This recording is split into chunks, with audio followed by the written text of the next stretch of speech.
Dirty Bird wrap, get the onion rings. Burgers, Blues, Barbecue, B3, baby. Dogwood, Flowwood. They're amazing. Blake put us on them. I hate them. I hate onion rings, but I love those. Like 6 years ago. They're so good. So, again, B3, Burgers, Blues, Barbecue, Dogwood, Flowwood, onion. Order lunch for the office today and get, several orders so people can grab a few onion rings in the conference room. B3, Burgers, Blues, Barbecue, Dogwood, Flowwood. Great onion rings. We'll hit some of our other awesome partners too. But when that jumped out at me, I was like, whoa, this is beautiful. They're missing one. I love good onion rings. Oh, yeah. There's something about them in the basket. You're with your friends. You've got a cold beverage, and you're catching up, and you're hanging out. And hopefully you have a sporting event like FIFA World Cup or College World Series, or yesterday watching Wyndham Clark win the U.S. Open. Yeah, that was cool. And they actually asked him about getting in trouble, which I thought was interesting.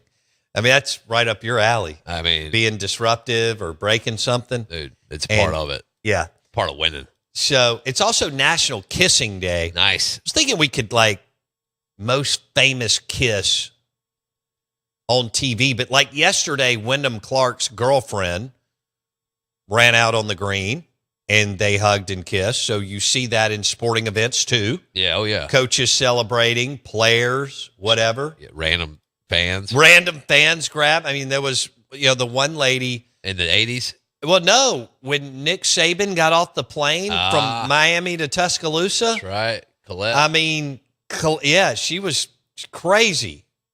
How, wow. There was a lot going on there. Yeah. She was getting active that morning. Yeah. That goes to show you the crazy in the Alabama football fan base. Okay? Holy Mary old Zab. I mean, that's all I got to say, right? How many people watched that and just shook their heads? Oh. Come on. I mean, we dropped that. Get that guy drunk. I bet he'd fight everybody. In the next break, we want to find the Colette drop. Used to be on here, but we'll get it back. So National Onion Ring Day. I can't believe that. It's not my thing. Amazing onion rings from a local dive or a local restaurant. It doesn't get any better. I mean, now look, burgers, B3s are different. Those are actually really, really good. They're fabulous. I mean, I hadn't had them in a minute. I'm going to have to get my mind right. I will eat those. Okay. I typically won't eat anywhere else. Okay. Because they put too much, it's too much crunch. Oh. I don't want all that bread. Well, National Onion Ring Day brought to you by Burgers, Blues, Barbecue, Dogwood, Flowwood. Order for the office today. All right, we're live in the Bank Plus studio. I got to get into some SEC football here. You got the audio ready? All right, cool. I won't with Lane do anything different, and then we're going to get into – so we've got the Betrayal Bowl, September 19th. The Betrayal Bowl, September 19th. Lane left Ole Miss after going 11-1. Y'all all know that. Okay? So in this game that is it's the biggest game in the last decade, maybe longer, in the state of Mississippi. We've had some big games. Ole Miss has had big games. Mississippi State had big games. Jackson State hosted game day. I mean, we've had a lot of stuff go on. So you've got boss versus lieutenant. You've got betrayer versus betrayed. All right? And then when Kiffin suggested that Ole Miss's racial history cost the Rebels big-time recruits, that just totally burned everything down. If you thought he had burned everything down, not all his fault. The timing of what you have to do in college football is different than it was 10 years ago, 20 years ago, 40 years ago. But if you thought he burned everything down from the last 4 weeks of the season and leaving after the battle for the Golden Egg, in which he led Ole Miss to their greatest season in the history of the program, then he did that in the article in Vanity Fair, Jackson, I think it was. Yeah. Okay. So the the Betrayal Bowl has, first of all, money, national implications, right? Both teams want to win. They want to have big years. They want to put themselves in position to go to the college football playoffs. You want to be in that position in November. So the thing's got personal stakes, trash talk from both sides, not just Lane, and national implications. You like that? The Betrayal Bowl? Lane left Ole Miss after going 11-1. Boss versus lieutenant. Betrayer versus betrayed. Oxford, Mississippi, September 19th. And it will be insanity. I mean, Pat McAfee will be there. Saban, who both coaches coached under. Lane coached under Saban. Pete Golding coached under Saban and needed to get out. Who gave him another opportunity? Lane, which then led to Pete becoming richer than he ever thought he would be. I mean, Pete wasn't going to be an SEC head coach. May not have been in line to be a G6 head coach. But Lane left, and because of timing, Keith Carter had to name Pete Golding the head coach. And now here we got Lane versus well, it's Lane versus everybody, but Lane versus Ole Miss. And I would think a big chunk of the country is going to be rooting for Ole Miss because they've bought into the, betrayal and Lane is the villain and so on. And Lane plays it up, and we haven't even gotten to SEC Media Days as far as what Lane is going to do or say. Not counting all the media hits he's going to do in August after fall camp practices. Fair? All right. Do we have it? All right. I know we dropped this a couple weeks ago, but we'll continue to go back and forth on this because the Betrayal Bowl is huge. LSU Ole Miss at night. And every show will be there. The big shows, the podcasts, this, that. It's going to be crazy. And the fact that people are going to get juiced up all day, holy moly, for a 6:30 kick is crazy. So would Lane do anything different now that he's been able to look back at how it all ended with Ole Miss and Oxford? Go back and do it differently. Would you do it any differently? Yeah, I think I would have just came in and said, okay, I'm leaving. I'm very appreciative of everything. I spent a lot of time right there fighting to coach the team, trying to keep everything together. Totally respect their decision, the athletic director, for that not to happen. I get it.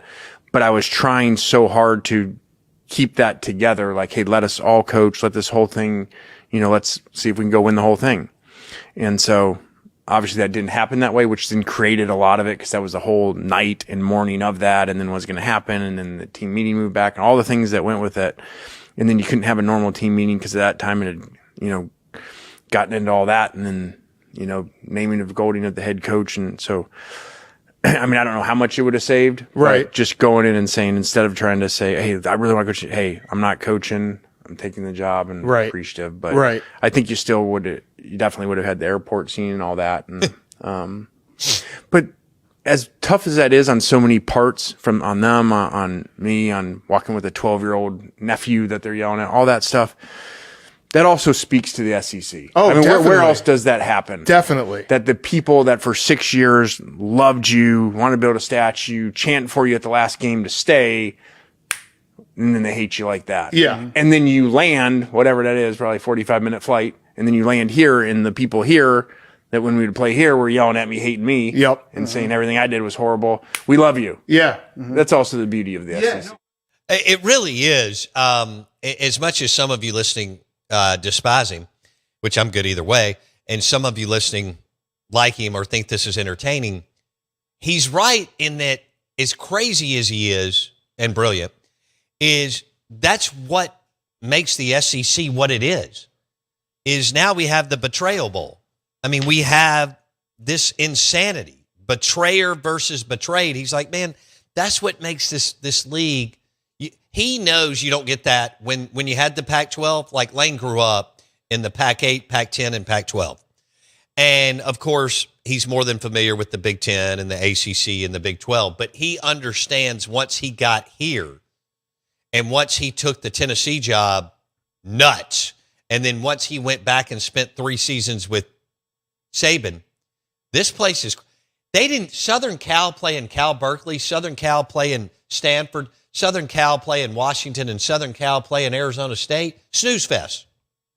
Snooze fest. I mean, some of these schools pull 31,000 for a game or 34,000, and I understand when Oregon's good and they've been good for a lot, they'll pack it. And Washington has been known to get into it, but there's too many things going on in these major metropolitan markets and their pro markets for them to get that locked in.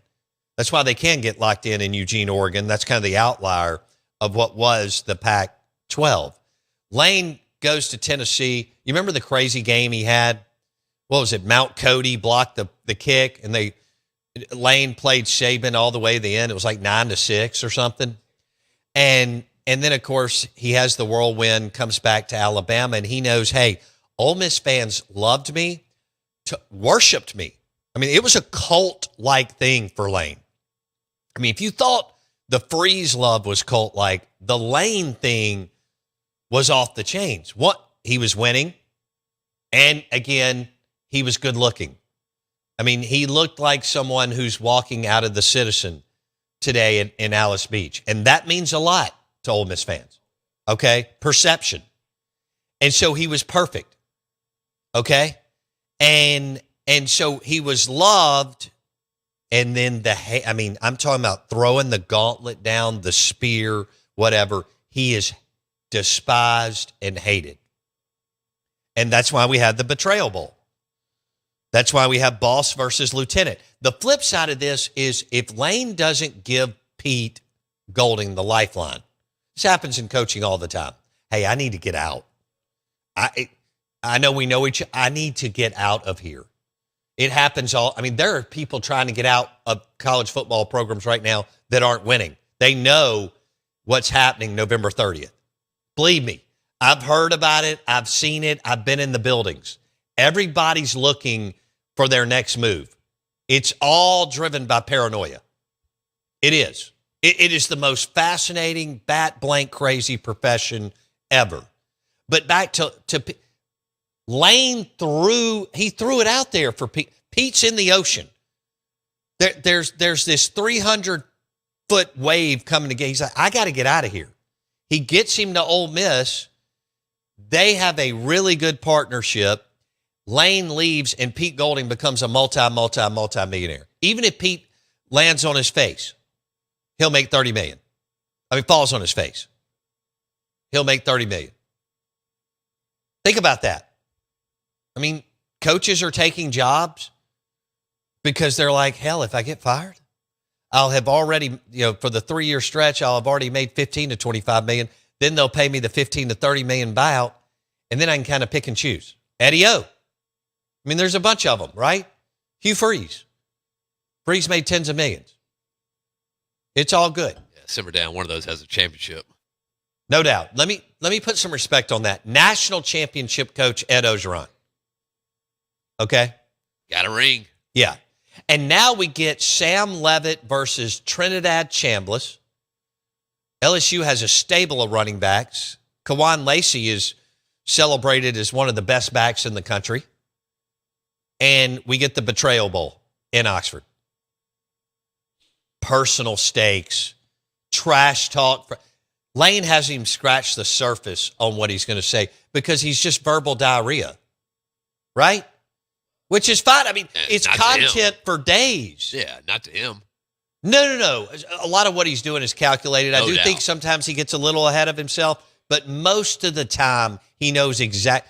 During the press conferences, especially the last 3 years at Ole Miss, it was very calculated. He knew exactly what he was trying to say. Like the call when they got beat at Georgia a couple years ago, he was talking to his boosters, and it was a brilliant moment afterwards that he said something like, we have 1 5-star, they have 27. We have, It was all calculated to get everybody revved up to allow Walker Jones to walk into more doors and get more money to fund the roster that Lane wanted, which eventually gave him and you 11-1. Is that fair? He was taught. It was a call to action, which I think is brilliant. It was a call to action. I think it was in Athens when the game got away from him a few years ago, and I mean away from him, right? And he was like, we have 1 5-star on the roster. They have 27 or whatever it was. And so much of what he's doing is calculated. We'll see what he does. I think he's going to take a little bit of a break, maybe. Although we do have the Manning Passing Academy this week, and Mike Detillier is there until we get to Tampa, Florida, and SEC Media Days, Jackson. I think, but you don't ever know. He could do another big podcast. Okay? That's the one angle people have figured out. Hey, we're driven by your next GMC Sierra truck at Fowler GMC, Pearl Brandon, FowlerGMC.com.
WRKS Pickens Jackson. All systems go. Live from the Whiskey 61 Lounge inside the Bank Plus studio. This is Alan Warner. Live in the studio. It's the Out of Bounds Show with Bo Bounds. Streaming live worldwide on the Out of Bounds radio app. And on your radio at ESPN 105.9. All set? Let's go. The Zone.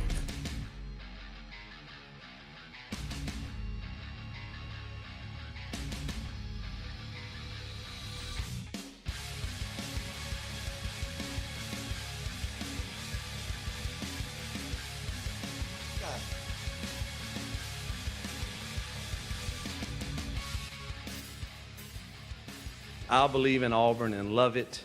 War Eagle. Woo! Good morning to you. We love you. Hope you had a good weekend. Hope you had a good Father's Day. This is the Out of Bounds Show, ESPN 1059 The Zone.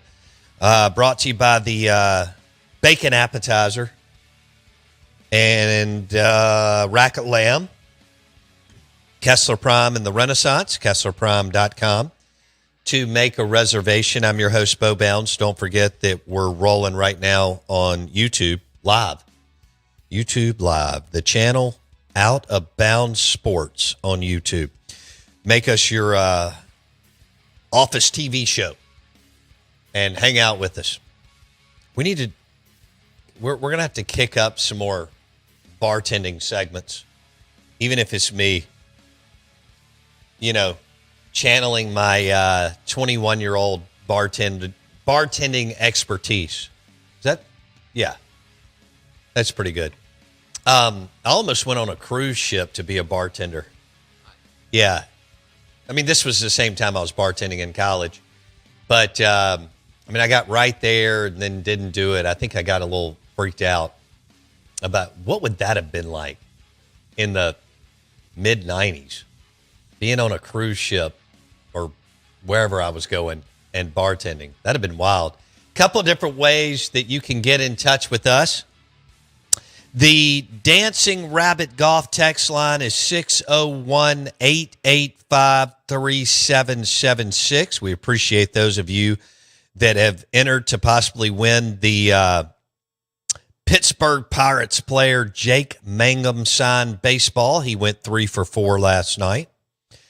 You can find us on X at Bo Bounds, and the Stella Artois caller line is 601-707-3750. We've got the Betrayal Bowl, September 19th, LSU versus Ole Miss. Y'all are pretty funny on the text line as far as, your thoughts on Lane versus Ole Miss. Or it's almost Lane versus everybody for that one. Don't you get the sense that it's not quite David versus Goliath, but the fact that, I don't know of any other way Lane could have left, but it was going to be messy either way. Again, timeline, can I coach, can I not? Keith and Ole Miss had to do what they had to do. Lane and LSU had to do what they had to do. Whatever.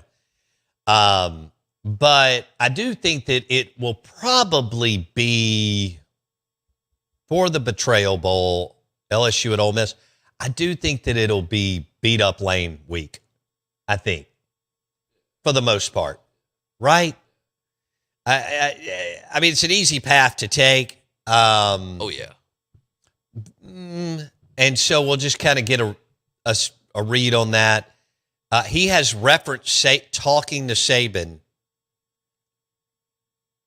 and Lane wants to be what I don't know how he wants the relationship to be, but almost like maybe a second dad, but definitely mentor, protege, and so on. I don't think Saban wanted to really have anything to do with him until the last maybe 24 months. But I do think now Saban recognizes, he's crazy and super flawed, but he's brilliant. And he did a great job at Ole Miss. And Saban told him the whole time, LSU's the best job. and Saban lived it. Right. I think even though he went on the magical run in Tuscaloosa, it was much more difficult in Alabama than it would have been in Baton Rouge had he stayed. Yeah. I know Bama's a national brand, and I know it has more national championships, way more than LSU. But at Bama, I'm not. No, it's not that. At Bama, I'm trying to think. Like Mike Shula, he can't drive Bama to the national championship. But Les Miles and Ed Ogeron could at LSU. Does that make sense? Yep.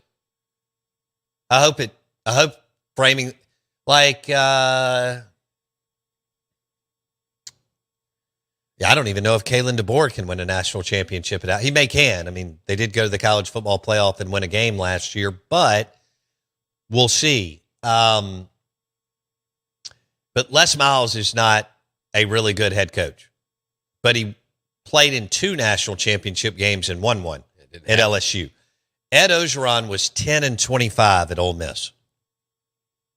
That's right. 10-25 to give you a difference in the field. At LSU,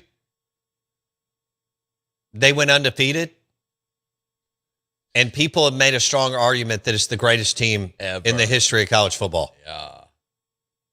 Strong argument. I mean, Les Miles and Eddie O played for 3 and won 2 at LSU. Tell me another Ohio State, baby. Yeah. Tell me another program where Mike Shula, Ed Ogeron, Les Miles, Luke Fickle, Mark Richt,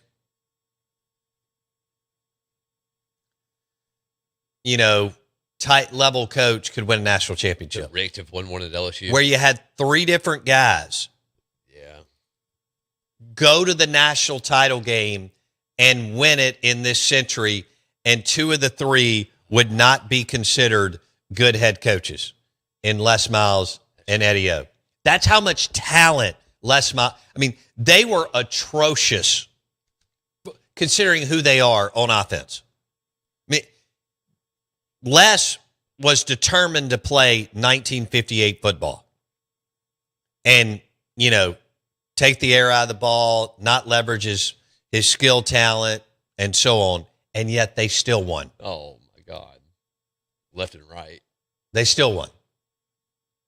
Eddie O, who as soon as they won it was an absolute train wreck, he let KJ Costello throw for 660 yards on him the next year in game 1 of Mississippi State LSU, Leach versus Eddie O. And if the game had kept going, they'd have thrown for 980 yards.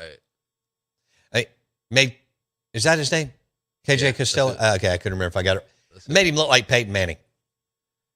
No, he was a Heisman candidate after that game. Yeah. He was. I mean, he was on the blue. And then Barry Odom shut him down quick the next week.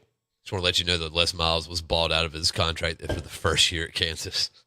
Yeah, he got into went 3-9 and 1-8 in the conference. Well, and he got into. Oh, he got a hiccup. A female accused him of something. I can't.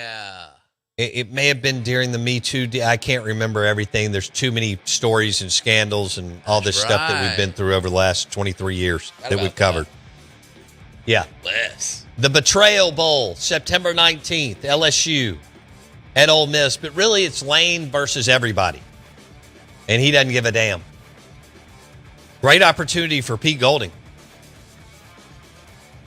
But, man, Pete's got 3 tough games in the first 4 games. I think people are sleeping on Louisville neutral field. Then game 3, LSU at home. Then at Florida, game 4. I don't know how much better, but they will be better under John Summerall. Back in a second.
Hey, good morning. Welcome in.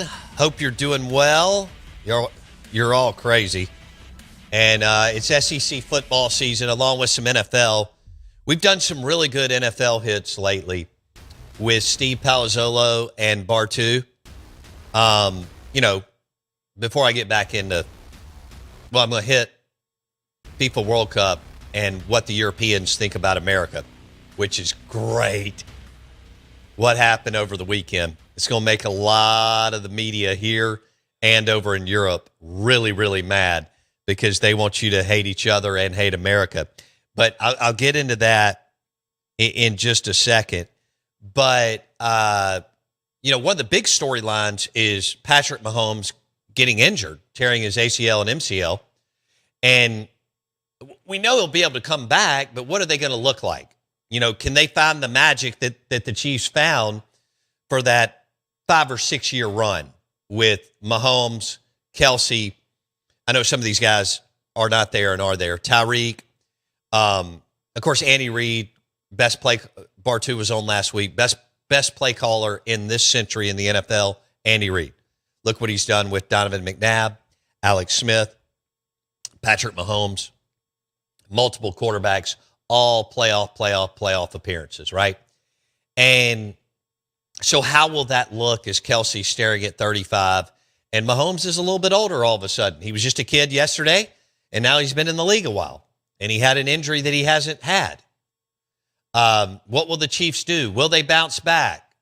How does it look? Can they find that 30% shuffling the roster out, shuffling the right pieces in? Bartu says that the Saints have it. The Saints media are telling you that they found their quarterback in Tyler Shuck.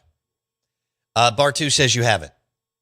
I can't wait to see which one's right. And he has Kellen Moore as one of the better play callers in this century, too. These are just some NFL storylines. The Cowboys are coming off the 32nd ranked defense in the NFL. There's 32 teams. Dead last. Kind of Coleman Hutzler style, okay? And so what are they going to do? Schottenheimer went out, tapped a new guy, no DC experience, but, has been a defensive assistant in the NFL. And then on the other side, are we about to have a Jerry Jones, George Pickens blow up? Because Jerry loves to disrupt his team in a bad way. We all know that around July or August. Look at last year with Michael Parsons. And so are we going to get something kind of like a rock fight between Jerry Jones and George Pickens? We'll see. If anybody can stir it up the wrong way, it is Jerry. Then you got a new coach in Buffalo, a new coach Baltimore Ravens, new coach for Jackson Dart and the New York Giants, but he's a Super Bowl winning coach in John Harbaugh and all kinds of other stories. Brady and the Raiders, Mendoza, Kirk Cousins. We'll see how that looks. Now, we went heavy football and the Betrayal Bowl, and we'll hit that again. Steve Robertson coming up at 8:30. But I do want to switch gears here and talk about all the Europeans on social media talking about how much fun they're having in the United States of America, from one coast to the other, and in the fly. So here's what's great: they're hitting the East Coast, West Coast, and the flyover states. Some of them have started GoFundMes where people have dropped another 4,000 or 5,000 on them so that because they want to stay longer. Now, some of the things that are funny as hell as these people are doing these, like they're walking in Costco and going, "What? Y'all have this kind of selection of beef? What? Y'all have ice everywhere? You have air conditioning? We're staying in a Marriott or a Hilton and you have air conditioning?" And so, they have been told by the elites and their media that, everything they do is awesome and that we're just scum, right? We're trash. And here's what they are discovering. I thought this was an incredible list on X or Twitter. Free public restrooms, blowing their mind. They don't have to pay. Free water at every restaurant, and it comes with ice. Do you see them in the videos? It's hilarious. They're drinking water like they just opened up a $600 bottle of Syrah. Okay, have you? I mean, it's like they're like, oh my God, nectar of the gods. Free refills. This is the funniest when they have their coffee cup and they're pulling away. I don't know if I want to. No, it's free. We're not asking you for $2. It's free. And then iced tea. They're like, what? We get more refills? Yes, you do. And we're actually nice about it. The majority of our service industry are nice people. They don't go to the table to bite your head off. Waiter, especially in the flyover states, the majority of the time you find nice waiters, waitresses, bartenders, wherever you go, like in this town. They're nice people that are going to serve you. I hope you're nice to them at lunch today. This is funny as hell. And when you see this video, free chips and salsa, they can't even wrap their brain around it. So did you see them shooing away the bread? They're like, I don't want, no, it's free. It's okay. It's complimentary bread and complimentary chips and salsa. Oh my gosh. And did you see them getting ice in their hotel rooms? I think they're going to just put ice in their beds. As they're going through this, they're like, what? And then the parking and the Uber and stuff, they're like, hold on, you're going to put us right by the state? Yeah, we're going to drive you as close as we can to the stadium right here. You get off right here, you walk 30 yards and you're in the stadium. And then those of the Europeans that have rented cars, they're parking in parking lots right by the stadium and they don't know what to do. Did you see the videos of people who said, I don't know why you would vacation anywhere else if you're an American? You have men and women on video going, I would never leave. I would just go to one part of, I know a lot of us do that, right? But we take it for granted, the ability, one, to move around. And I know they can move around, but the ability to move around and the fact that we have this vast, massive, country of totally different regions and areas and so on. Y'all, it's hilarious. They found ranch dressing. Yeah, buddy. They found quality Tex-Mex that they can't. Have you noticed when it comes to Tex-Mex, they can't explain it. They're like, I don't understand what's going on. And we're like, it's good. Enjoy it. Order some more enchiladas. Yeah. Street tacos. They can't even. What is happening here? They're getting these slices of pizza and they're great. It's funny. They found Buc-ee's. Yes. Which is, we already know it's a cultural phenomenon and becoming an iconic stop and destination. And especially, I'm sure if I had kids that were 3 and 4 today, then I would be even more, tied to the Buc-ee's phenomenon. No doubt. Y'all, they found our grocery stores and they're stocked with like all kinds of protein and meat options, and they don't know what to do.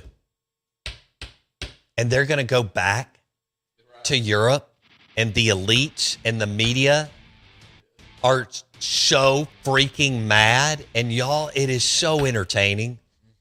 And I don't give a damn. I'm not on TikTok, but I saw them all I didn't see them all. I saw some of them on Twitter, on X. Yes. It's great. Your reaction on the text line, 601-885-3776. While we are not perfect and we have challenges, we got a hell of a country. Yeah. And for the overwhelming majority, first of all, we all get along, overwhelming majority. And 2, we welcome people. And they're having a blast. Steve Robertson next.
I'm good, Bo Bow.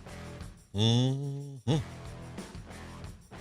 If you're smart, you go get somebody that's 300 pounds and smell like bacon that's ready to come off the end because we need defensive linemen.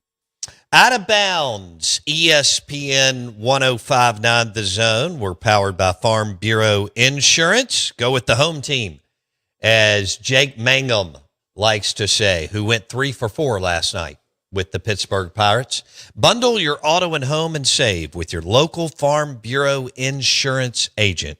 Go with the home team, brought to you by Jake Mangum and Farm Bureau Insurance. You can watch the show right now on the YouTube channel. Search Out of Bounds Sports. Out of Bounds Sports on YouTube. We welcome in Steve Robertson, genespage.com, 247 Sports. The owner, the leader. Check out their message boards today. People are locked in on definitely baseball and to a certain extent football. I thought actually Steve posed a good question last week on excitement level around Mississippi State football and Jeff Levy, but we welcome Steve to the Farm Bureau Insurance guest line. Steve Robertson, good morning. How are you? Oh, I'm doing great. I live in Starkville, Mississippi, and got a big house out in the country and married the prettiest girl I ever dated, so things are great always. You got a daughter at Harvard Law School? I do. Yeah, everybody's doing great. And first thing yesterday morning, I heard from all my kids for Father's Day. Yeah, and, that's awesome. And then got a new swimsuit for my trip to the Redneck Riviera later this summer, and got some new cologne, and, I didn't get any socks, so I feel like I won.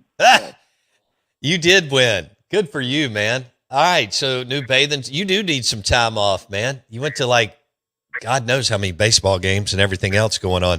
Hey, I want to start with Camario Taylor. So there's a little bit of excitement around. I mean, in the SEC, everybody gets excited at some point about football, but it's been a rough couple years. Levy's 7-18, 1-15 in conference play. But now there's a new staff with Philip Montgomery and Zach Arnett, and then you've got Camario Taylor. And he's getting overshadowed, which is understandable, by Trinidad Chambliss because Trinidad had a hell of a year and starter and all that. But Camario's 6'4", 230 pounds, and so on. Here's where I am. We know he's got the skill set, raw athleticism, run over people, run around people, and all that. And he's got a nice deep ball. My question, and how, if Levy's going to make it or not, is his decision-making and how much he and Levy are going to be able to cultivate his short and intermediate passing game.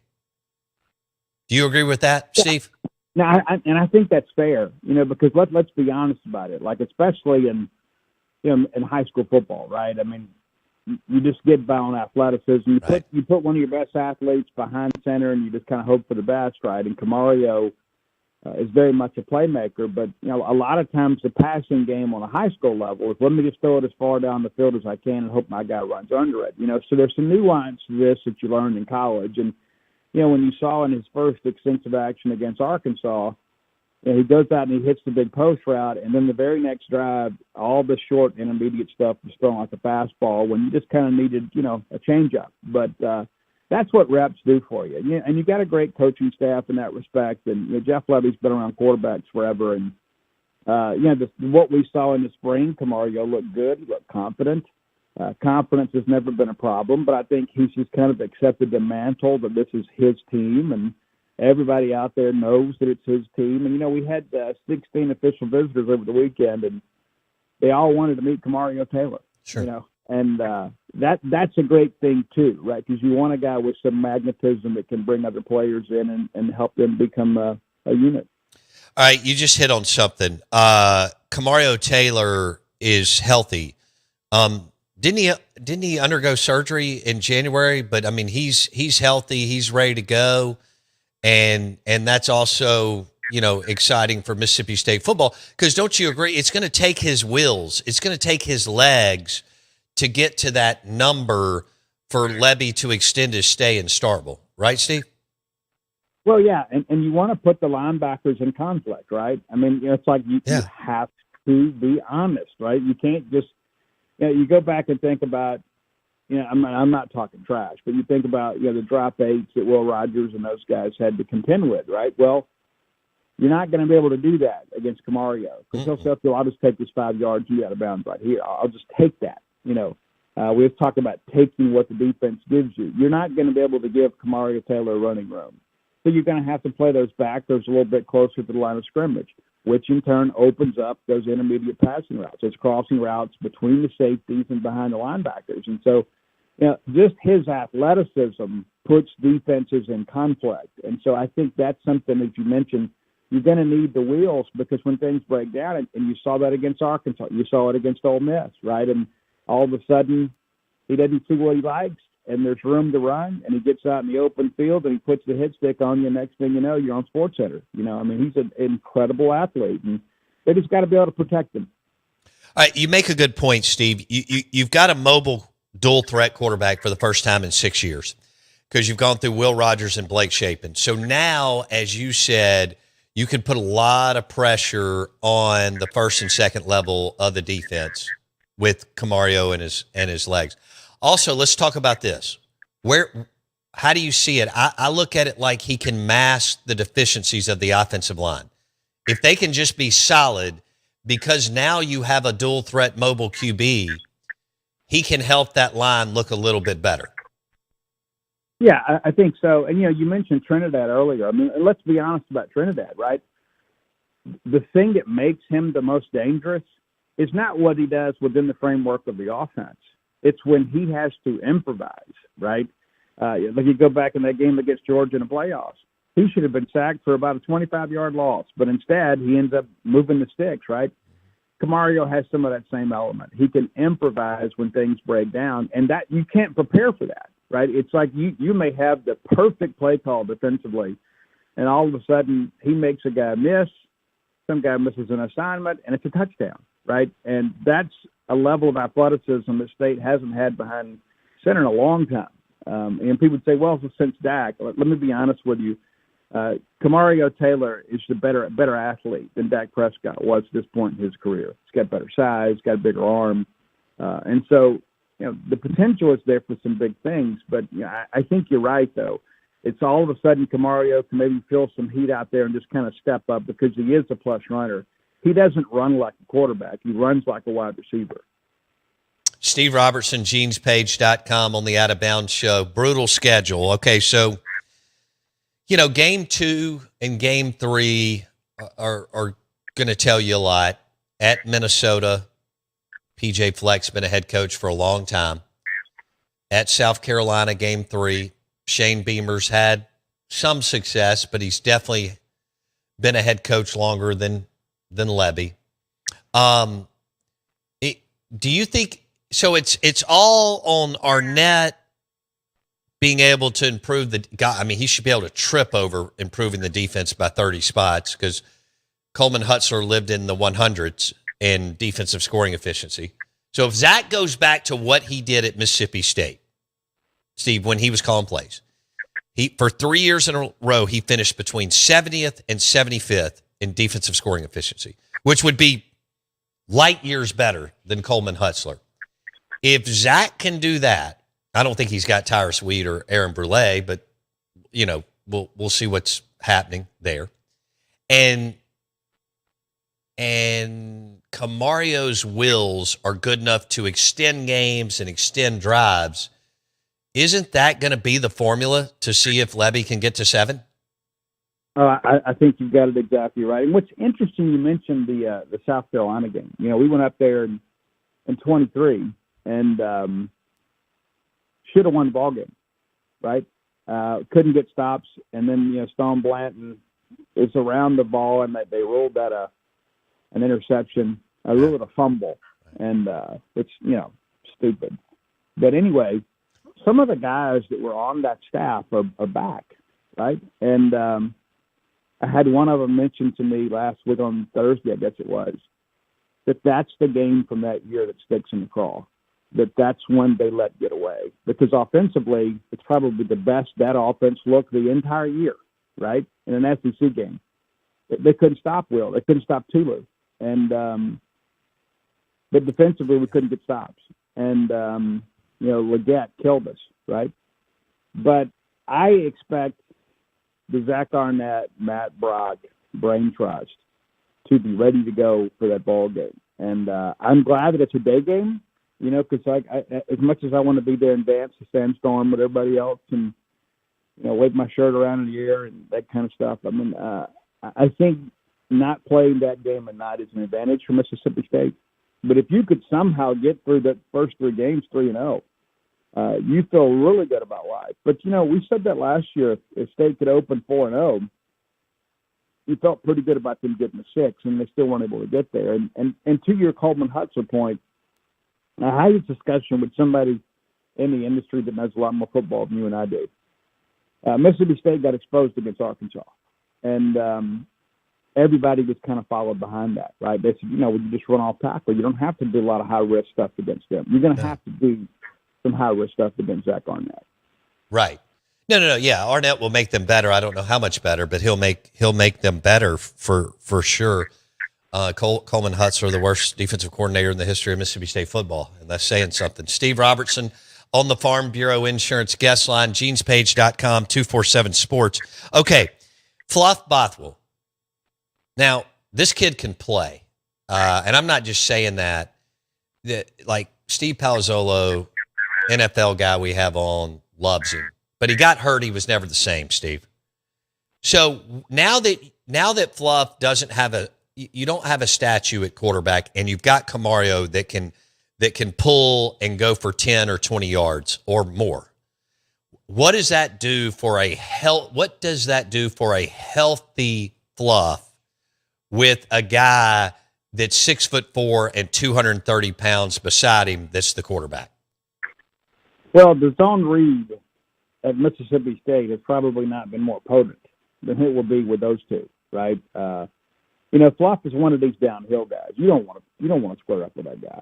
I mean, he's just got this low center of gravity, and he's really like a little more athletic version of Josh Robinson. But he's a little bit bigger than Josh, but same running style. But Fluff looks great. Matter of fact, I saw him last week, and says he's ready to go. And that's the thing too. You think about these little nitpicky injuries. Last year Isaac Smith obviously wasn't the same down the stretch. Fluff wasn't the same down the stretch. And, so many things to think about, and that's so important for this team to stay healthy. Because if Camario and Fluff can stay relatively healthy throughout the year, that tandem in and of itself changes so much for you because of the fact, when it's 3rd and 3, 3rd and 4. It's kind of pick your poison, right? And so I expect their third down efficiency to be better, not just because the offensive line should be better, but I think that running tandem creates some opportunities that maybe didn't exist last year at times, especially down the stretch when Fluff wasn't 100% and Cavario wasn't taking the snaps. Yeah, I mean, they had nothing down the stretch because Blake's not a runner. And like you said, Fluff was on one leg. I mean, it looked like he snapped his ankle. I couldn't even believe he did come back several weeks later. He's Steve Robertson, Hail State football insider on ESPN 105.9 The Zone, brought to you by Taste Italian Kitchen in Starkville and Older Brother Bistro. Hit both of them when you're up there this summer having some fun. You just mentioned something, Steve. They haven't had a power zone read option since Fitz and Aries and Fitz/Kylan. And it's crazy. They had their most success under Ralph/Ballard, Dak/Josh Robinson, Fitz/Aries, and yet they went away from it. It's unbelievable to me. But now, everybody else in the country, including your rival and others, have stuck with this plan that, let's actually have a quarterback who can go get a first down. It's a big deal. This has really been since 2019, since you've had this kind of power spread zone read look like you'll have with Camario and Fluff. Do I have that right, Steve? Oh, I think you do. And let's be honest about that. You have to be a little bit different at Mississippi State, but at times, we think, well, maybe we can recruit enough talent, we can run more conventional schemes. That's just not the case. I mean, it's just not the case. And that's not to pour mouth anything. And you and I have had this discussion before. I mean, that was the risk of hiring Coleman Hutzler. This is a guy that's called and coached at Texas and Alabama, Well, you're not going to be able to run Texas and Alabama schemes and get Texas and Alabama results without Texas and Alabama talent. And so at Mississippi State, you've got to be able to devise schematically around the talent available. And that's where Zach Arnett thrives at Mississippi State. He could take those tweeners and find a role for them where they may not fit in a conventional defense. But he's got this unorthodox scheme. He's like, hey, this guy works perfect for what we want to do. So, yeah, you're going to get some scratch and dent, but let's be honest, Arnett's kind of scratch and dent too. And I don't ever underestimate the person that is looking for redemption. The person with a chip on their shoulder. Zach Arnett will be blitzing in pregame warm-ups to get a victory for Mississippi State. Yeah, he does have a chip on his shoulder. He's a good guy, and I think he's got a chance to be a really good football coach. Okay, if there is – I mean, this is a team that is just trying to look for anything. Well, I'm sorry. Let me back up. It's a fan base that's trying to get excited. So they can get excited about Camario, and I think there's some excitement around Arnett, like you're talking about. I don't think there's a Tyrus Wheat on the roster, so I'm not going there. But if there is something close to a Tyrus Wheat on the roster that can disrupt offenses, do you have a player's name in mind, Steve? Well, a couple, really. Number one, I think the safety group, even though there's a lot, the secondary at its core, athletically, is better than last year. Jerron Manning, great player for Mississippi State last year. Not the biggest guy, not the most experienced guy on the D1 level. But you got great value out of him, and then all of a sudden you bring in some other players that maybe have a higher ceiling, and maybe the floor has been elevated a little bit too. But, when I look back at some of these newer guys, coming in, it's interesting to me. Like, Jordan Gilbert's a guy that played LSU. I think he's going to do some good things for you in that secondary. But Amari Williams is the guy that everybody keeps talking about. He's an edge, transferred in from Florida State. Arnett obviously knows him because he worked there last year as an analyst. So many people that have watched this team play scrimmages have told me that's a guy right there that could be a difference maker for this defense. That's a guy that can come and get loose and free himself on third and long and impact the quarterback. And, I talked with a friend of mine about this the other day. One of the things that I miss is being in a packed-out Davis Wade Stadium, and all of a sudden the crowd realizes that a Bulldog defender has come free and the quarterback is about to get blindsided, and he didn't know it. And you hear that anticipation in the crowd, and all of a sudden there's the big play and the ball's rolling loose. We haven't had that in a long time, and that's what I think Arnett has to bring back is, Mississippi State, by and large, their identity has been on defense and running the football, and I think at its core, Jeff Lovey's the guy that wants to run the football too, but he wants to run the football to open up the passing game. And, I'm just ready for Mississippi State to be good again. Yeah. And I think this year we take a step forward. Okay. Yeah, no, I don't know what his personnel is. I couldn't tell you how good or bad the personnel is for Arnett on the defensive side of the football. I mean, I'm sure they're going to be better, but he will get everything he can out of whatever they are. So are you still at 7? I know you and I talked 3 months ago. How do you extend this thing? How do you get people excited again? I mean, it's winning. Bottom line, it's wins. But are you still at 7 wins, Steve, that's what it will take to extend all this? Yeah, I think you need to get to 7. And the thing that people are always like, well, look at the schedule. Guys, you never know what somebody's going to look like by the time you get there. You don't know what you're going to look like by the time you go play a ball game. Especially when you've got transfer guys every year that are coming in at positions of need. You just never know how those guys are going to acclimate. And, but yeah, I mean, if people talk about the schedule's hard every year for Mississippi State. That's just how it is. It's the neighborhood in which we live, and so you overcome it. And so that's really the task for Jeff Lebby and Zach Arnett and everybody involved in Mississippi State football. You got to overcome it. Year 3. You do have to overcome it. All right, last one. Name a skill player that could be a surprise. I mean, people know about Fluff and Camario and so on. Give me and not Anthony. Give me a skill player that may have some pop this year that maybe the fan base is not familiar with, Steve.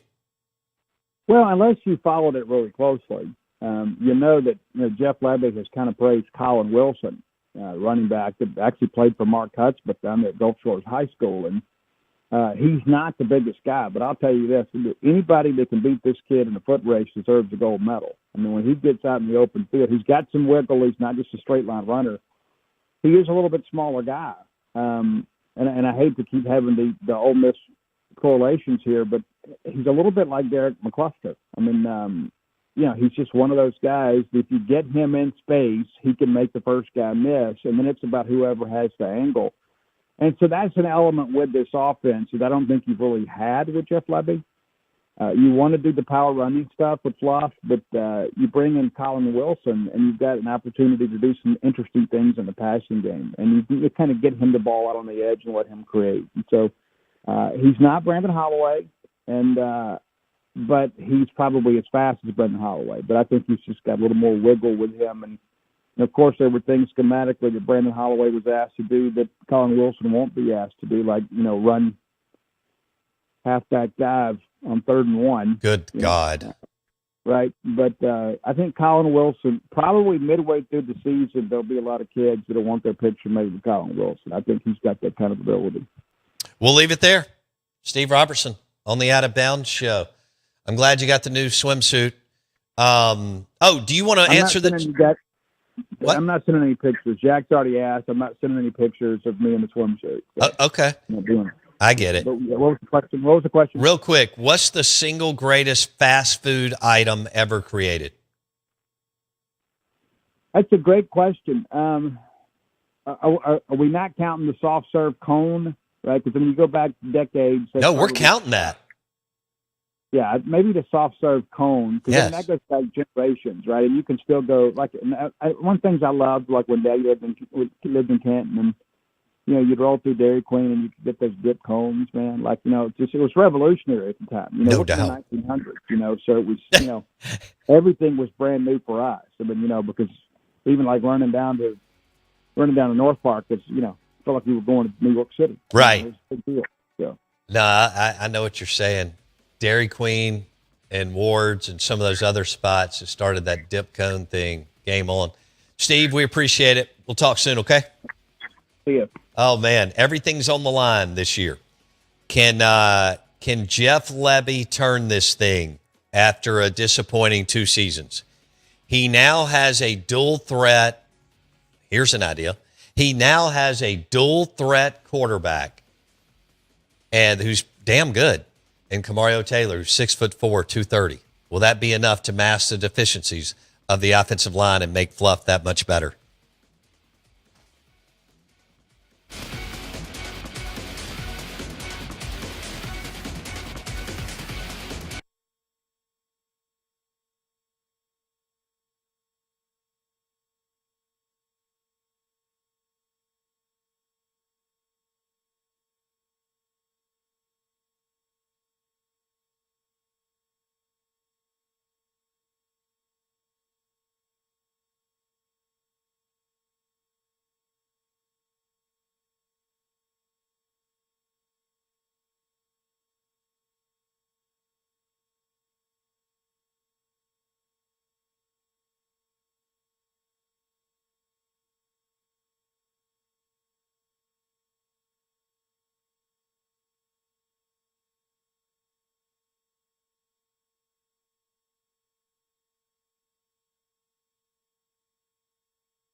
WRKS Pickens Jackson. All systems go.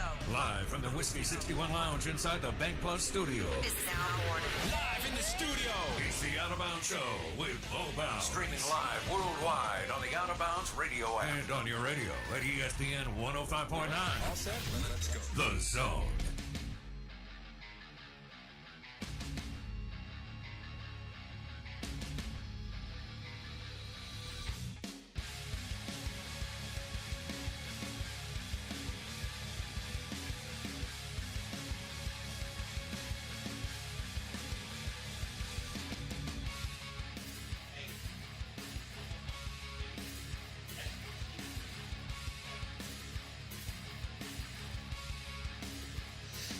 All right, good morning. Out of Bounds, ESPN 105.9 The Zone. The FIFA World Cup discussion is brought to you by Ice Cold Michelob Ultra and Stella Artois. Those are the two official beers of the World Cup. And you combo those with some wings on the grill, and you're in a good spot. I know some of you cooked over the weekend for Father's Day. Hope that turned out well. And I was glad the rain got out yesterday. We were able to jump on the boat, take a couple laps, and enjoy. And man, cloud coverage and 25 degrees cooler, fantastic. It ended up lining up great. The show is powered by Pearl River Resort. Here's to the fair, Neshoba County Fair, Choctaw Indian Fair. Lots going on. Geyser Falls Championship Golf at Dancing Rabbit Golf Club. And the fair and table games and Philip M. Steakhouse and all that on the property of Pearl River Resort. Bo Bounds, Straight Funk with you as we head into another fun week of crazy talk around football and the Betrayal Bowl, Lane versus everybody in Oxford. And then... And I think that Boss, I thought this was interesting. Boss versus Lieutenant. Lane gave Pete Golding the chance of a lifetime. Pete needed to get out of Tuscaloosa and underneath Saban. And in doing so, he and Lane connect at Ole Miss and have a great run together. Lane leaves, and Pete gets an opportunity of a lifetime that he wasn't going to get. So, I mean, Pete was well compensated. Now he's making $6.5 million a year. Guaranteed for 4 years. And so that's not bad, right? You can get in touch with us on the Dancing Rabbit Golf text line, 601-885-3776. Find us on X at Bo Bounds. Also, the show is brought to you by Ford Plumbing and Air, locally owned. They do a great job. Ford Plumbing and Air. Call them today if you've got plumbing issues or HVAC, air conditioning, which I like air conditioning. I don't know about y'all. And I like for my plumbing to work. That's powered by Ford Plumbing and Air. And they do a great job. They built a hell of a business. And they've been in the plumbing game for a while.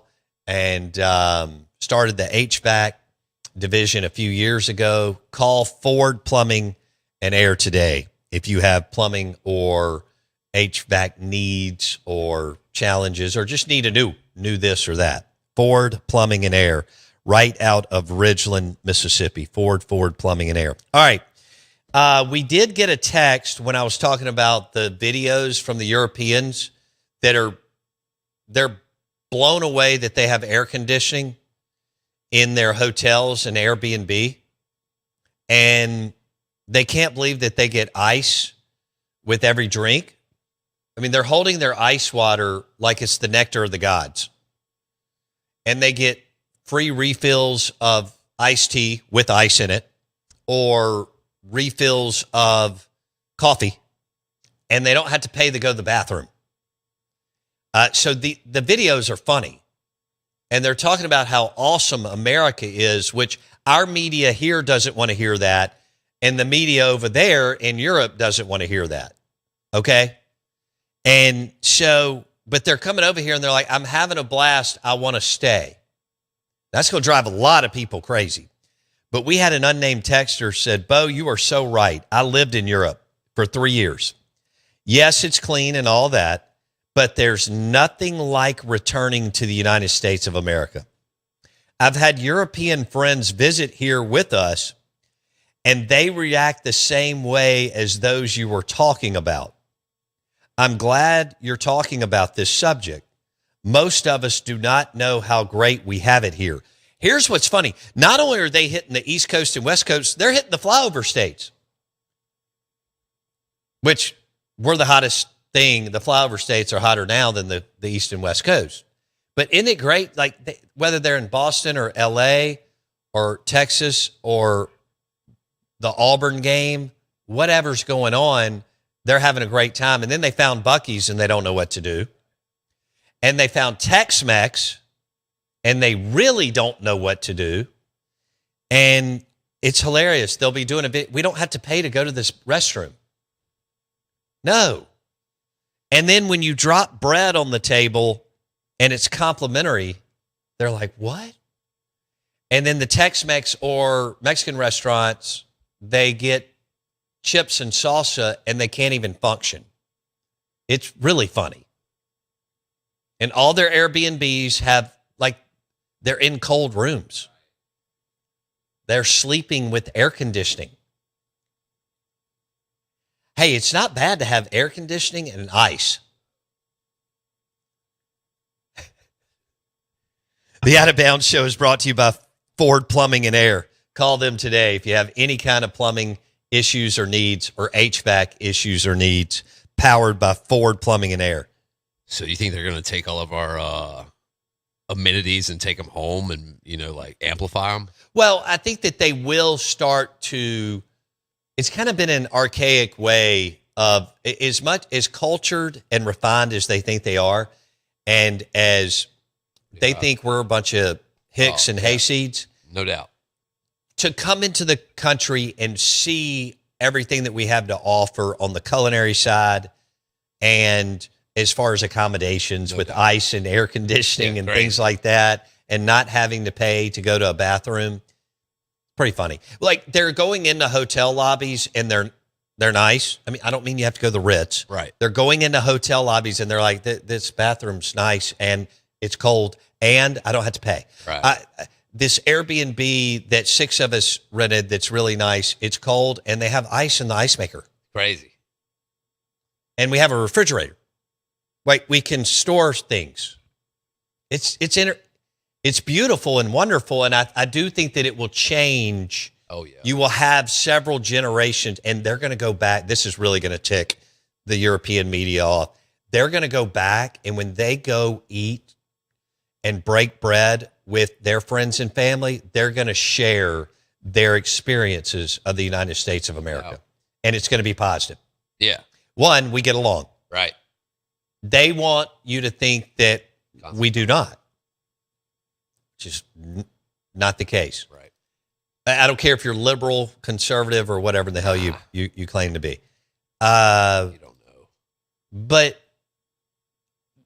the videos are gold, and they are going to drive more people to come here and realize, dang, this is a fun place to hang out. These people are good, and the way they do things is quite better than most things that we do. Yeah, pretty lit. And even though some of our major metropolitan areas, people are stacked on top of each other, they're stacked on top of each other in a lot of their spaces. And because of our country is laid out the way it is, they're like, this is amazing. Yeah.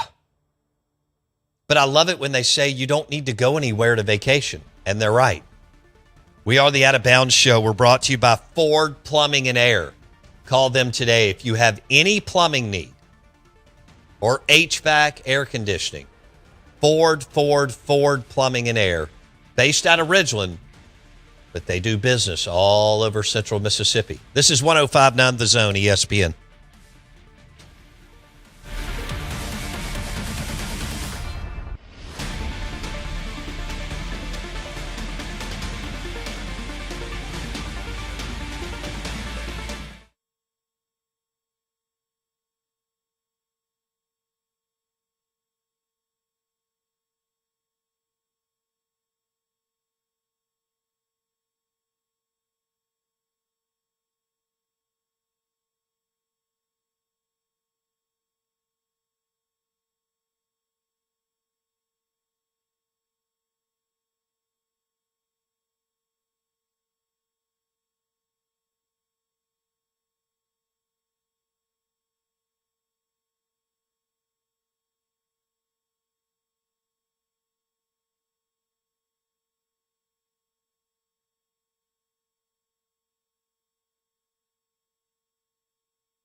Oh, wow.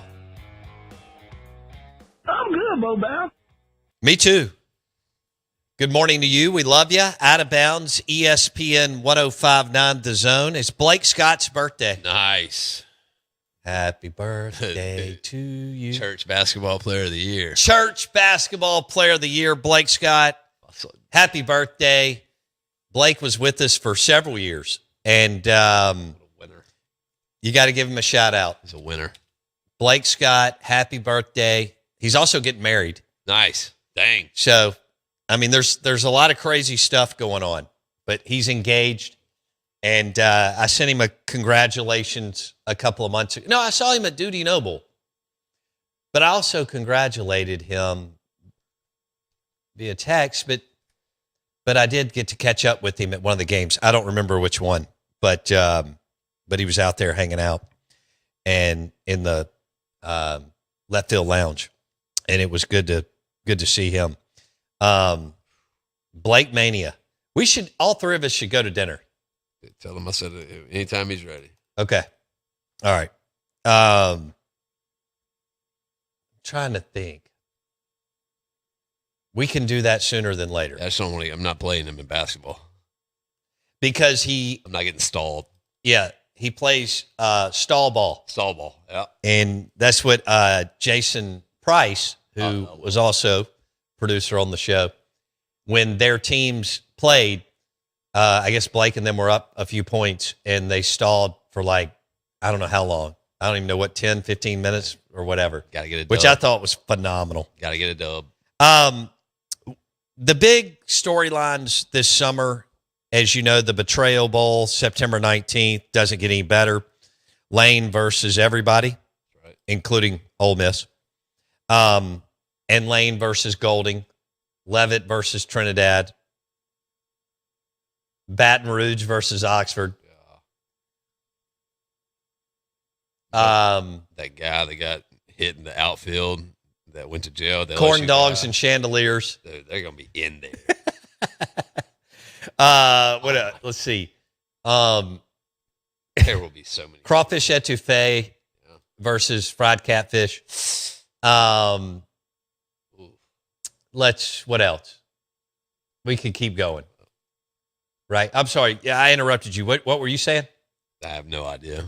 Okay. Yeah, I forgot already. All right. Well, this was big, and then Kiffin suggested that Ole Miss's racial history cost the Rebels some big-time recruits, and that was basically like him urinating on them.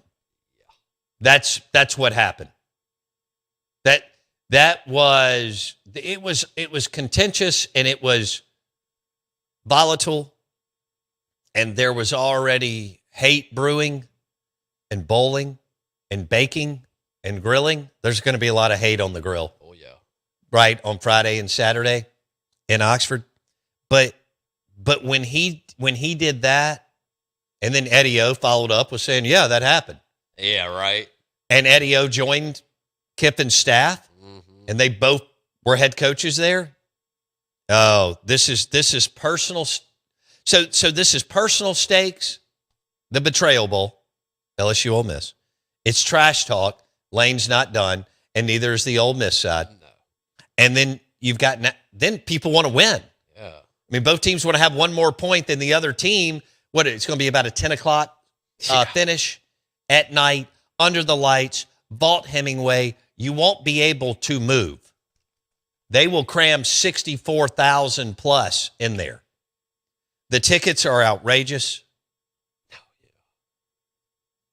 Right? Oh, yeah. And then I think the other big storyline is Pete Golding. Can he hold the line? You know, he's following the most successful coach in the history of Ole Miss. And, I mean, you don't want to follow Mike Bianco. No. But following Lane after especially his last 3 seasons and his 11-1 record last year? How did they not win the SEC? Anyway, with Pete Golding, he's never been a head coach. Can he sustain it?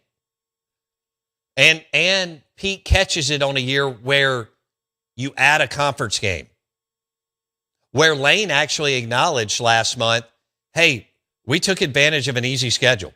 He said that on record.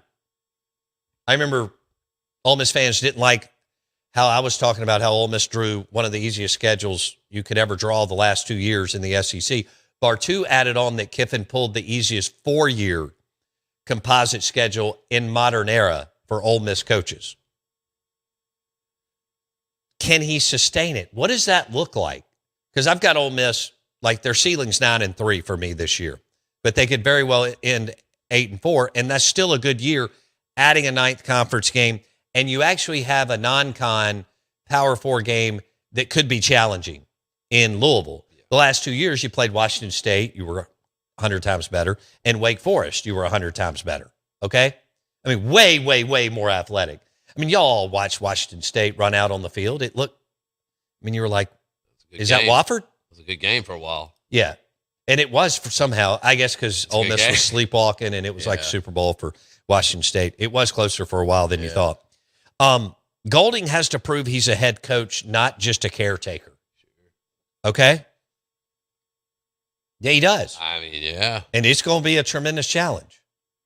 At least he's got because you're following, you know, Moorhead obviously was Moorhead would have Jeff Levy's record if Dan had not left the program as healthy as he did with a star at quarterback and Nick Fitzgerald. Right. 2 big-time running backs in Aries Williams and Colin Hill, who should have played in the NFL.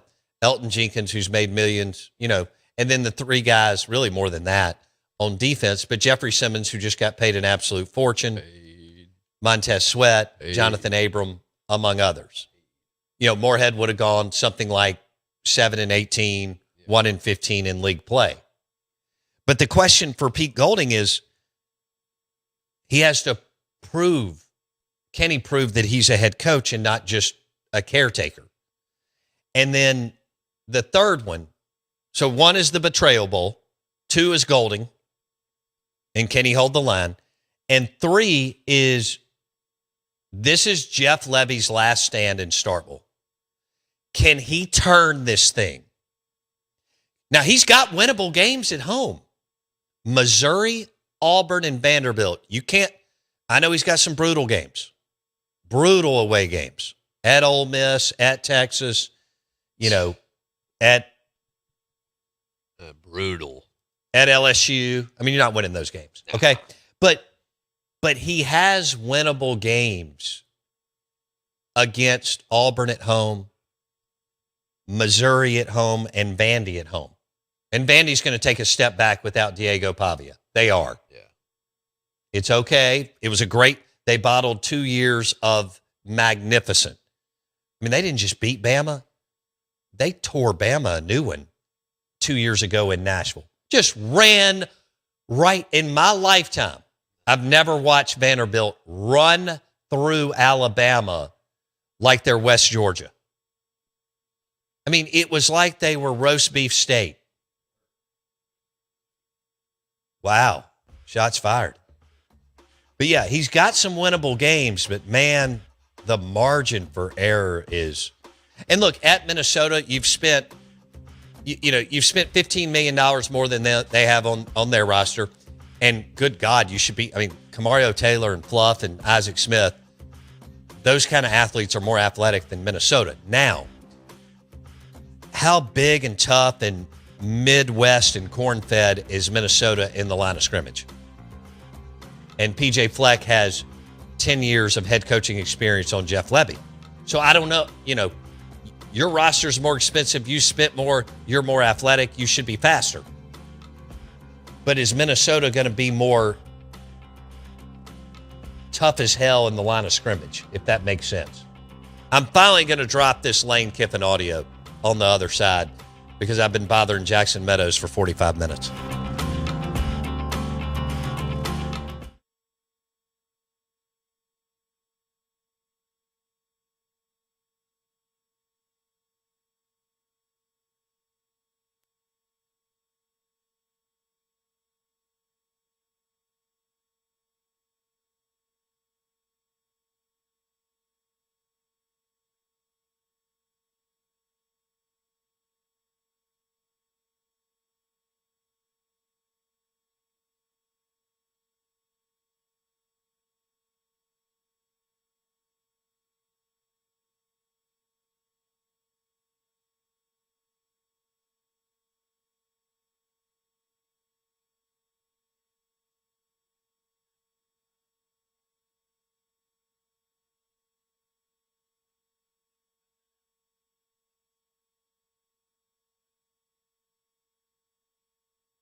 Look at that. Every single one of those is just coated perfectly. It looks so fresh. Wow. Out of Bounds, 105.9 The Zone, ESPN. You can watch us live on YouTube. The channel, Out of Bounds Sports. Make us your TV, your office TV show. Turn us on. Out of Bounds Sports is the YouTube channel. Jackson has the thing popping. Will Mississippi State football be popping? We'll see. Ole Miss is going to have a good year. I've got them 9-3. I've got Mississippi State more in the 5-7. I think your ceiling in Oxford's 9-3 this year. If Golding goes 10-2, he'll get a lifetime contract. I mean, that'd be incredible. I don't see it. Not with this schedule. It's too much. 3 of the first 4 games, too much. At Texas, at Oklahoma. There's some losses here. Home is not guaranteed against LSU, or even Missouri or Auburn. So there'll be some challenges. The neutral field thing, you're better than Louisville, but Brom's done a good job, and they came on strong in the portal too. They got after it. They finished like 8th or 9th or something. So Brom versus Pete, Nashville, Tennessee. We're kind of overlooking that game because of the Betrayal Bowl, but that game could have some sizzle. Now, Trinidad's awesome, and Lacey's awesome, and you would think that they'll prevail in the end, but it could be some back and forth for a little while in that game on a neutral field in Nashville between Ole Miss and the Louisville Cardinal. And Brom's a good coach. So he evidently, I guess he can't get plucked or lifted. That's his alma mater. Yeah. He was able to win his way out of a brutal job at Purdue. I would have to believe that Auburn and Florida and some others kicked the tires over the years. To him, I don't remember how his contract is structured. I know he's very well compensated. I know they're a basketball school, but, considering who they are, he's done and their lack of in-state talent, Brom's done he's done a good job. So you have Jeff Brom, who played quarterback at Louisville against Pete Golding in Nashville, in Titan Stadium, week 1, which is the second best game. Now, it may end up being the best game. The one with more hype will be Clemson at LSU because Dabo and Lane are such big names, and Clemson and LSU are national championship programs in this century. More than one, as you know. Dabo knocked down 2, LSU knocked down 3 with 3 different coaches. Saying that out loud is crazy. Only Ohio State's done that, right? Yeah. With Tressel and Urban and Day, and LSU with Saban and Miles and Eddie O. And Ohio State, 2 of those 3 are really good coaches in Tressel and Urban. Right. I mean, we'll see what Day is, but what? So, I think Ole Miss 9-3. Wouldn't be surprised if they're 8-4.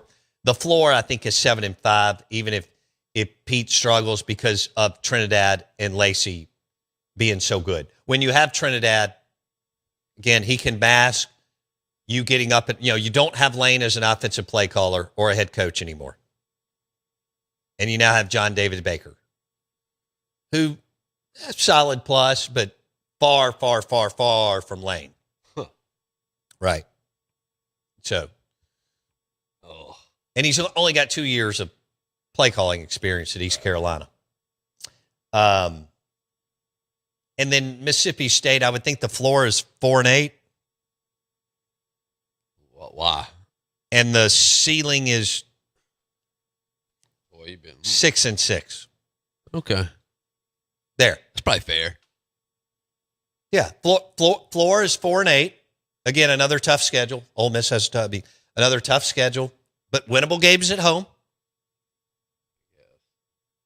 You hate for Levy that your non-con Power 4 is away this year. If Minnesota was at home, you would think, okay, Jeff may have a shot to get this done. He still may. I put it at like 20-ish to 30%. If that game was at home, I'd go to 30 to 40% if Minnesota, because one game could decide whether Levy makes it or not. Man, if that Minnesota game's at home and they have to come down in this heat, second week of the year, then Camario's ability to run could win you that game in the fourth quarter.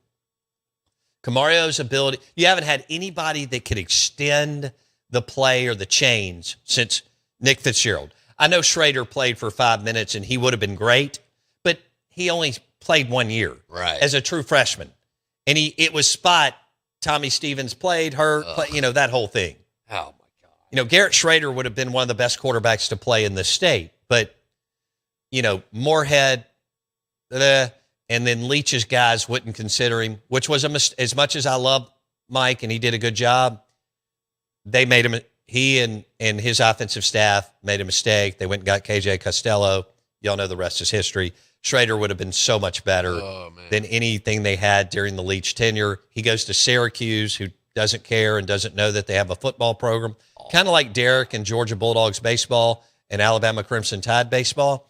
And he goes up to Syracuse and just throws up PlayStation numbers. Running around. Balling. Like a crazy man. They played at 11 a.m. You would always watch them out of game day. Before the 11 a.m. became the sizzle. Because now it's our SEC fans still haven't rewired their brain that's like prime time slot now. Eyeballs for days, but damn near everything is now, right? 11 a.m., midday, and night, but whatever. So, and the college football ratings last year were off. Everybody told me that NIL was going to ruin the game, and yet ratings were through the roof. Yeah, higher. We've got old men yelling at the clouds, but yet I got all these numbers that show record weeks of consuming, because now you can consume it wherever you are, which is beautiful. We got to yell at something, though. We do. Something has to be yelled at. I kind of like sports, and I love the way that we can. I love the red zone on Sunday when I get back from start or whatever I'm doing. Right. And I love the big game on Sunday, or I love messing with Chuck Mullins about the Browns. On Saturday, I just don't know if it gets any better. You get up, you got a little spring in your step. You got TV on now. Game day's never been better. Because Saban's there. McAfee's a crazy man. And the Fox show, Urban's good. They're partying. Lionart's good. I need Reggie Bush back. Not happening. And now the 11 a.m. window has never been better. And the midday window has never been better. And the night, we all know about throwing on a steak at night, and you've got 4 games on, which is a lot of times several are going down to the wire. Yeah. So that's where I have Golding, ceiling 9-3, floor 7-5, Levy 4-8, floor 6-6, ceiling. There you go. Now, You go 6-6. if Trinidad pulls some heroics, who knows? And if Camario Taylor, who is look, he's going to be overshadowed because of Trinidad and Sam Levitt, kind of who we're talking about during the offseason, border state. Lane there, they play, blah, blah, blah. I already know Trinidad's good, and I already know Sam Levitt's good, and we're about to drop some Lane audio here on the coaches group text. But Camario, I can't wait to see what Jeff and Camario have done together for 8 months once you get to Labor Day weekend. And Labor Day may not define it because it's La Monroe, but you know what I mean? It gets serious for Jeff. You get a glimpse. Well, every possession is serious for Jeff this year, No doubt. because of where you are. But at Minnesota and at South Carolina, 2 and 3, man, that's kind of for all the marbles. Yep. All right, switch gears back to Lane's audio. Delicious. Kind of like the bolognese at Taste Italian Kitchen in the Renaissance. Pair it with a great Elijah Craig Old Fashioned. TasteItalianKitchen.com to make a reservation. Lane was funny about the SEC coaches group text and what you do when a coach gets fired? So I'll give you this. I mean, at the end of the year, things change. Yeah. So the big group chat changes. Mm-hmm. And then everybody would be like, in our little one, like, Kirby Rodex, like, I'm breaking the rules right now, but whatever. Yeah. I mean, it's okay. No one's going to listen. I've not been a big rule follower in interviews anyway. Thank you. What the heck? And he'll be like, okay, who's going to take him out of the conversation? Like, the guy just got fired, That's tough. Like, yeah, and tough he's to got to remove him. Yeah, that's a sad moment where it's like Billy Napier has left the conversation. Yeah, just be like, Yeah, hey. well, it's worse. No, when they don't leave on their own. Right. So one of us has to take them out. Yeah. That is But tough. then also that's kind of funny for everybody else. Like in a sad way, it's funny for everybody to like look at that and it's like they're What about before like the grace of someday God he go by. removes you? It's like big Right. cat removed. Right. Like, So you had to remove Mark Stoops? no. Oh, I know what we did. No. I know what we did. Now I remember. Here's what we did. We just started a new one. So nobody ever saw it. The guy didn't have to so see then him you be have removed. you have like the But then deceased I group screw guy. up because sometimes Yeah. I just like, all You right, gotta name the new ones. I go to send, and they say all the time, like, I send more things times 10 than everybody. Right. in the group Right. chat. That's You're just- that guy. Yeah. I'm that guy. Yeah. Yeah. Like, basically, sometimes I feel like I'm like, Talking to yourself. yeah. I look like one other person. Well, Lane, you are talking to yourself because that's who you are, and we love you for it. So that's funny. You've got an SEC group text in which Lane out-text everybody 30, 40 to 1. Some of them don't text. If you're not winning, if you're Napier or Levy, you can't text. Okay? Lane can. Kiffin can. I don't even know if DeBoer's on it. No. I'd be surprised. Heupel can. He's been to the college football playoff. Sark's been to the college football playoff.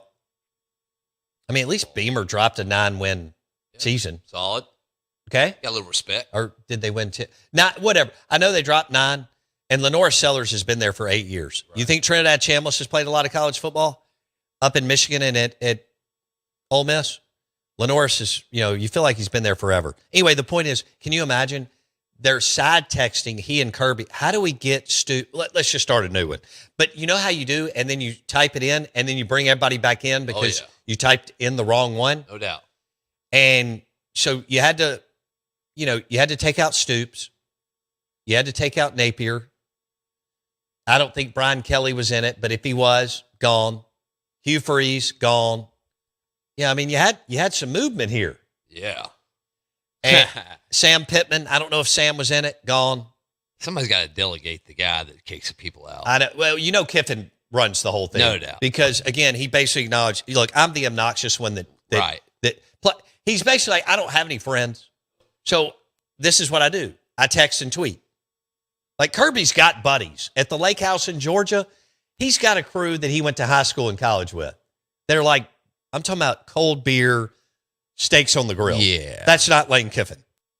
Like, I wonder who Lane's calls. Ordering tofu from whatever and foie gras and hanging out in his cool condo. No doubt. In downtown Baton Rouge. Or I know he bought a house. Whatever.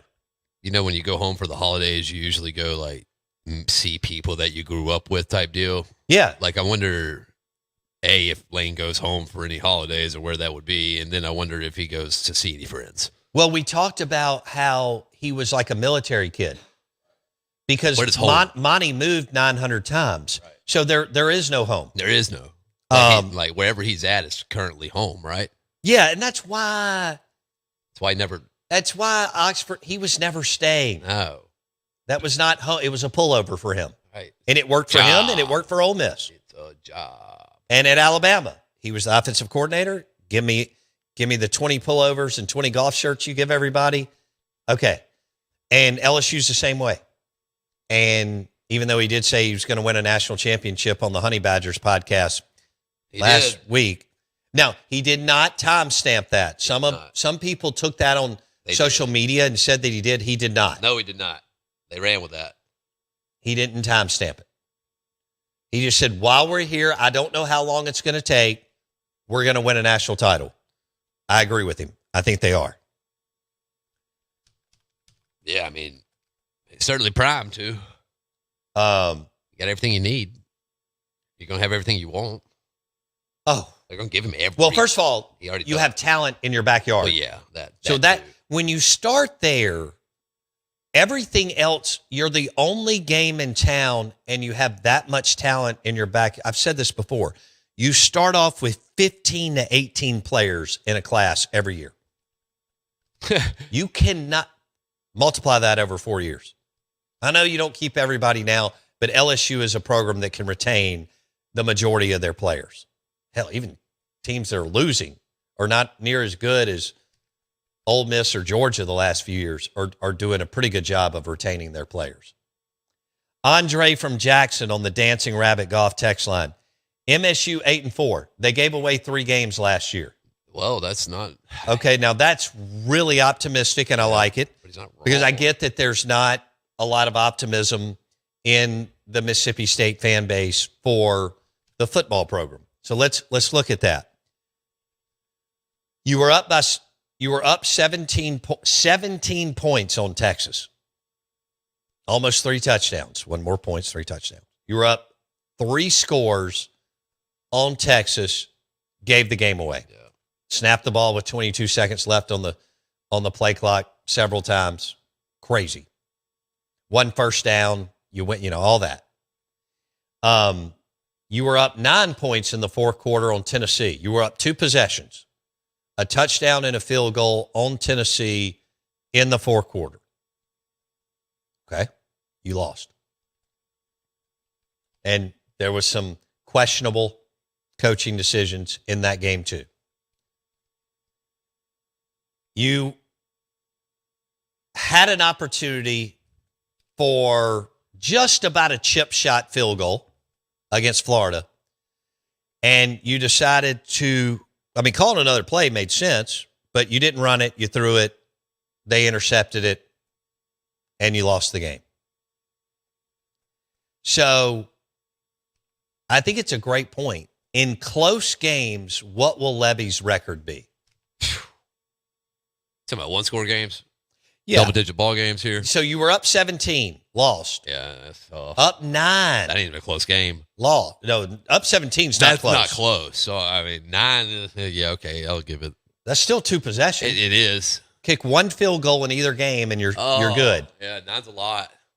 Okay, and you're for a team that was super limited talent-wise, your field goal kicker was actually good. Now, what will you do what will Levy and Arnett do in close games? And can Camario Taylor with his legs extend drives so that you keep the ball? This happens all the time on Saturdays. You're perfectly Fitzgerald did it. Chris Relf did it. Very well. Dak Prescott did it. Yeah. Bartu came on last week, talked about coffees for closers and what Dan Mullen did in the fourth quarter. Both at Mississippi State, Florida, and UNLV winning 10 games last year. So you're right. Kiffin had close. See, as good as Ole Miss was last year against a bad Arkansas team, it took everything Ole Miss had at home. Right. Against a bad Kentucky team, it took everything Ole Miss had. Against a bad Florida team, Florida led like 70% of the game. It took everything they had. That's the league. People think, oh, you just win, pulling away. Not anymore. Not in the watered down version of college football with the talent flattened. It's going to be wild, y'all. It's going to be so much fun. What is Pete going to do? What's Levy going to do? What's Trinidad going to do? Camario. And then the 2 new, John David Baker, new coordinator in Oxford, Zach Arnett, new coordinator for this year in Starkville. And then it's going to be a little bit of luck, injuries and who doesn't, who avoids getting hurt, and so on.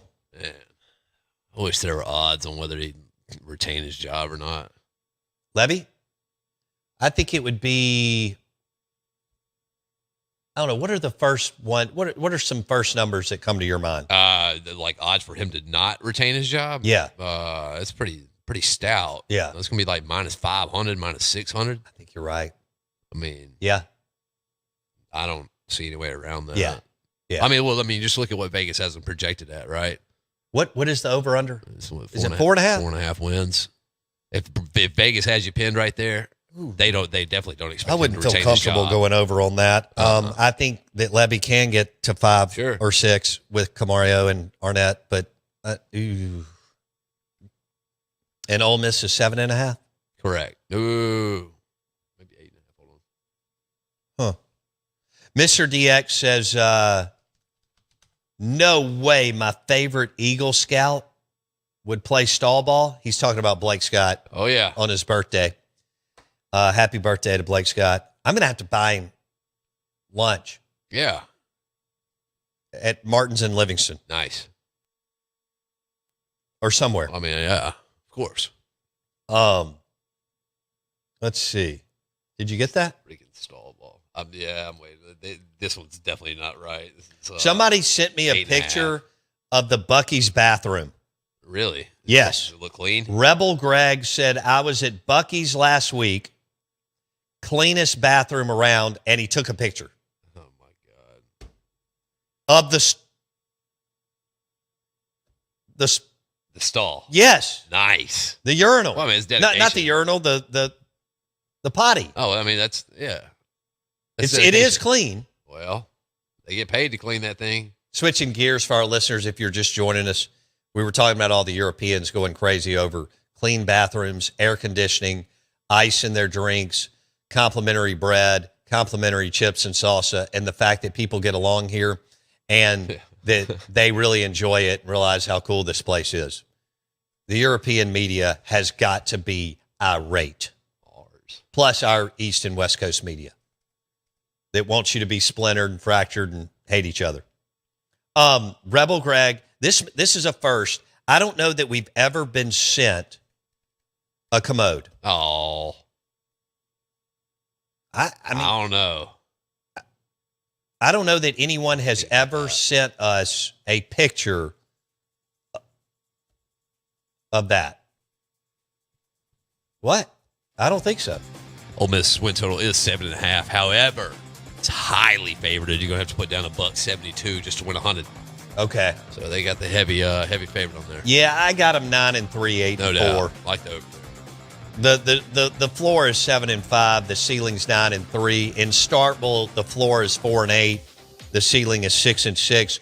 We went damn near all SEC football on the show. If you want to hit it, starting at 7:30. Steve Robertson was all football, 8:15, 9:15. Go to Spotify, search Out of Bounds with Bo Bounds. That's where the podcast is. Spotify, Out of Bounds with Bo Bounds. Also YouTube, Out of Bounds Sports. Show is brought to you by Geyser Falls Park and Dancing Rabbit Golf Club.